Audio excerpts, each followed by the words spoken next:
मुख्यमंत्री देवेंद्र फडणवीस ने बोलते हुए कहा कि सभी प्राचीन सभ्यताओं में गणित विद्या की पहली अभिव्यक्ति गणना प्रणाली के रूप में प्रकट होती है।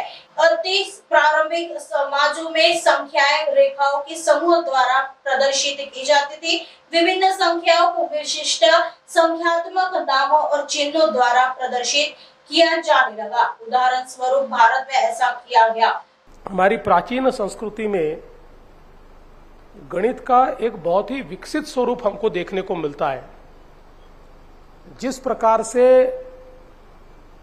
दुनिया की जो पुरानी सभ्यताएं हैं, जिनको प्राचीनतम दुनिया की सभ्यताएं कहा जाता है, जो समाप्त हो गई, उससे पहले भी हमारी संस्कृति और हमारी सभ्यता का अस्तित्व दिखता है और वो पूर्ण विकसित स्वरूप में दिखता है, जिसमें जिस प्रकार के खगोलीय तथ्यों को हम लोगों ने उस समय ढूंढकर निकाला या हमारे उस समय के ऋषियों ने, संतों ने ढूंढकर निकाला, मैं ऐसा मानता हूं कि एक बहुत ही एडवांस्ड इस प्रकार का गणित अगर नहीं हो तो इसको खोजना बिल्कुल संभव ही नहीं है, असंभव इस प्रकार की बात है।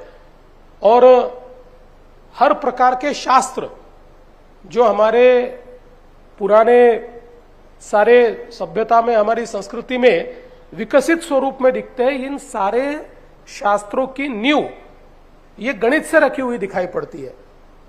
हमारा पंचांग, जो मैं ऐसा मानता हूं कि दुनिया का सबसे पुराना है और सबसे विकसित है, उस पंचांग की नींव भी गणित के आधार पर रखी हुई है।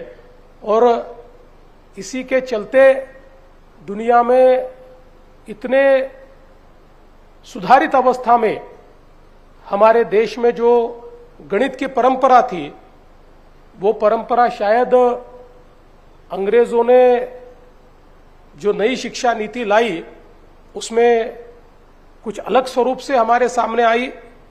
जैसा हम लोग जानते हैं कि अलजेब्रा हम लोगों ने सीख लिया, अब हमारा ही गणित ये कहीं ना कहीं अरबों में जाकर अलजेब्रा हो गया और उसको ही हमने सीखा।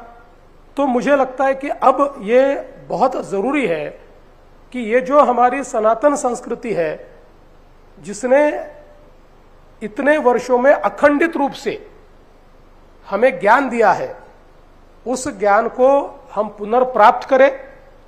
उस ज्ञान को केवल हमारे लिए नहीं तो दुनिया के कल्याण के लिए हम उसका इस्तेमाल करें।